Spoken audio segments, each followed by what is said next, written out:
दिल्ली देश की राजधानी है और छात्र यदि वहाँ पे पढ़ाई करने जा रहा है इस पर जरूर से विचार करके जाता है कि वहाँ अच्छी सुविधा, अच्छे शिक्षक, अच्छी व्यवस्था मिलेगी जिससे हमारी पढ़ाई बेहतर हो सकेगी। जो हमने सपना देखा है हम अपने सपने को पूरा कर सकेंगे। लेकिन क्या व्यवस्था है, वहाँ 2 करोड़ लोग रह रहे हैं। आप 50 साल पुरानी ड्रेनेज व्यवस्था है आपकी, आप उसको अपडेट नहीं कर रहे हैं। आप दूसरों पर प्रत्यारोप लगा रहे हैं कि यमुना साफ नहीं हो रही है। जो हमारा लोकतंत्र है धीरे धीरे पूंजीवाद की तरफ बढ़ रहा है। जिनके पास पूंजी है भविष्य में वही राजनीति करेंगे, जो आम छात्र हैं भविष्य में राजनीति नहीं करेंगे। इसकी गंध सीधे हमको दिखाई दे रही है। तो आपका कहना यह है कि जो छात्र राजनीति बंद की गई है, छात्र संघ का चुनाव बंद किया गया है, इसका सीधा सा संबंध पूंजीवाद से है कि जो पूंजीवादी लोग हैं जिनके पास पैसा है सिर्फ वही राजनीति कर पाए, बाकी लोग ना कर पाए। और छात्रों की बात भी नहीं रखा है। छात्र अपनी बात रख रहे हैं, उनको मुकदमे किए जा रहे हैं, उनकी डिग्री रद्द की जा रहे हैं, फर्जी केस लादे जा रहे हैं ताकि इतने दब जाएं, कुचल जाएं कि आवाज न उठा पाए। ये जो मामला है इस पर सभी पल्ला झाड़ने की कोशिश कर रहे हैं। कोई कह रहा है कि ये जो कोचिंग संस्थान है ये गलत ढंग से चल रहे थे। कोई कह रहा है कि कहीं ना कहीं जो व्यवस्थाएं होनी चाहिए उस व्यवस्था के ना होने की वजह से चीजें हुई।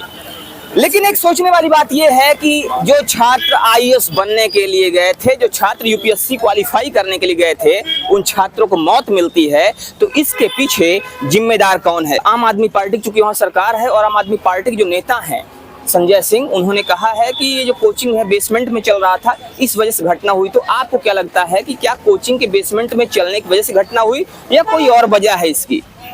नमस्कार। अभी हाल फिलहाल दिल्ली में घटना होती है जिसमें 3 छात्रों की मौत हो जाती है। 3 छात्रों की मौत के बाद देश में राजनीति गरमाई हुई है। वहीं छात्रों का भी काफी ज्यादा आक्रोश देखा जा रहा है। अब देखना यह है कि प्रयागराज में जो इलाहाबाद विश्वविद्यालय के छात्र हैं उनका इस विषय को लेकर क्या मानना है, क्या सोचना है।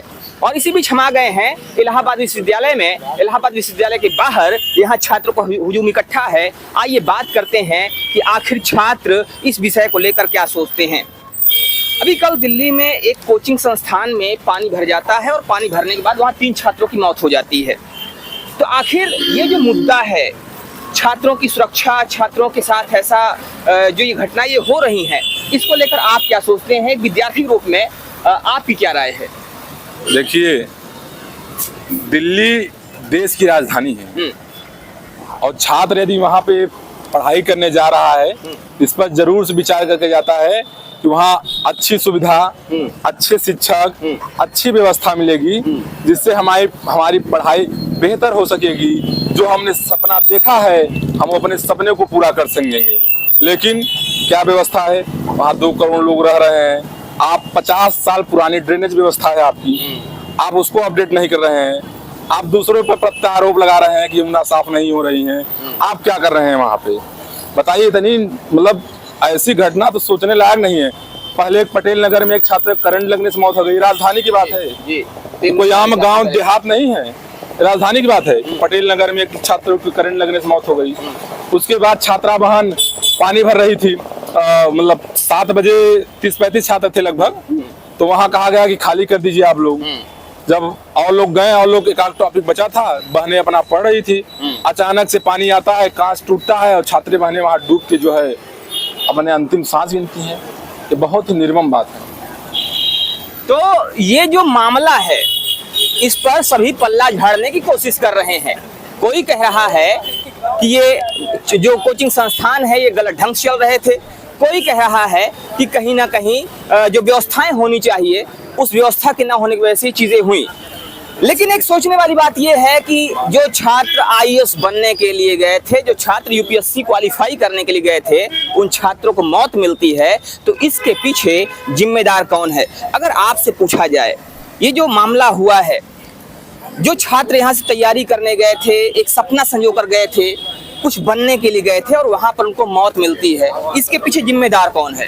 देखिए, ये बहुत ही संवेदनशील घटना है। इसके पीछे मैं दिल्ली प्रशासन को जिम्मेदार ठहराता हूँ वो कहने के तो इंडिया गठबंधन में आ गए कि सरकार ये नहीं कर रही है, वो नहीं कर रही है, लेकिन वे स्वयं क्या कर रहे हैं? मैं तो उनके ऊपर सवाल उठाता हूँ।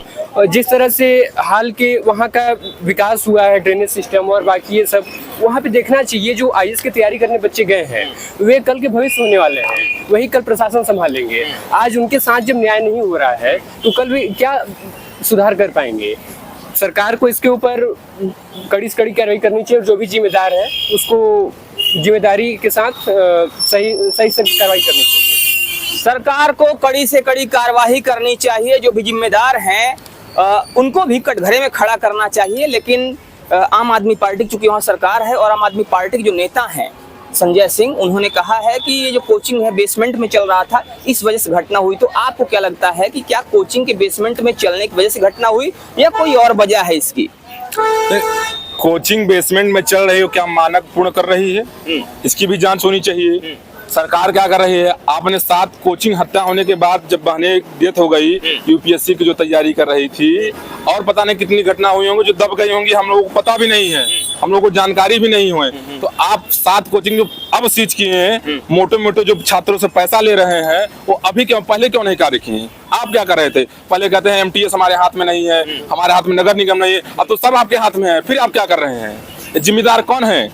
दिल्ली सरकार जिम्मेदार है, इसमें कोई दो राय नहीं है। छात्रों के साथ लगातार घटनाएं हो रही हैं, चाहे वो कहीं है छात्र आजकल एकदम उनके साथ कोई न्याय ही नहीं हो रहा है। चुनाव इधर बंद पड़े हैं छात्र संघ का, उसकी बात नहीं हो रही है। जो हमारा लोकतंत्र है धीरे धीरे पूंजीवाद की तरफ बढ़ रहा है। जिनके पास पूंजी है भविष्य में वही राजनीति करेंगे, जो आम छात्र हैं भविष्य में राजनीति नहीं करेंगे। इसकी गंध सीधे हमको दिखाई दे रही है। तो आपका कहना यह है कि जो छात्र राजनीति बंद की गई है, छात्र संघ का चुनाव बंद किया गया है, इसका सीधा सा संबंध पूंजीवाद से है कि जो पूंजीवादी लोग हैं जिनके पास पैसा है सिर्फ वही राजनीति कर पाए, बाकी लोग ना कर पाए। और छात्रों की बात भी नहीं रखा है। छात्र अपनी बात रख रहे हैं, उनको मुकदमे किए जा रहे हैं, उनकी डिग्री रद्द की जा रहे हैं, फर्जी केस लादे जा रहे हैं, ताकि इतने दब जाएं, कुचल जाएं कि आवाज न उठा पाए। भाई, यदि भविष्य में जो युवा हैं देश की राजनीति लोकतंत्र का हिस्सा है, युवा आज का भविष्य है, कल का नहीं, युवा आज का भविष्य है। युवा को बात को सुननी चाहिए ताकि जो नए नए मुद्दे उठ न सके, इसलिए छात्र संघ बंद किया जा रहा है, ताकि छात्र आगे ना आ पाए। ऐसी तमाम घटनाएं होती रहती हैं। छात्रों का दबाव रहेगा तो जो तमाम घटनाएं छात्र अपने आप उखाड़ के फेंक देंगे। कई इंस्टीट्यूट जितनी मोटे मोटे रकम ले रहे हैं और नहीं ले पाएंगे। लेकिन तो छात्र जो है, छात्रों की बात ये कर रहे थे, लेकिन यहाँ पर जो बात हो रही है, यहाँ का जो मुख्य मुद्दा है वो ये है कि आखिर इस घटना के पीछे जिम्मेदार कौन है। जैसे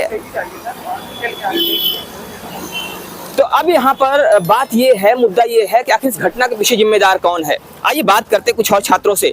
आपको क्या लगता है कि जो दिल्ली सरकार है, दिल्ली सरकार ही इसके पीछे जिम्मेदार है, या जैसा कि आरोप प्रत्यारोप का दौर जारी होता है इन घटनाओं के बाद, तो आपको क्या लगता है कि दिल्ली सरकार को इस मामले की जिम्मेदारी लेना चाहिए या फिर से वही होगा जैसे पहले होता रहा है? नहीं, मेरा ओपिनियन यही है कि दिल्ली सरकार को इसकी जिम्मेदारी लेनी चाहिए कि ऐसा हुआ है। उनको सरासर ये अपने ऊपर लेना चाहिए कि ऐसा हुआ है।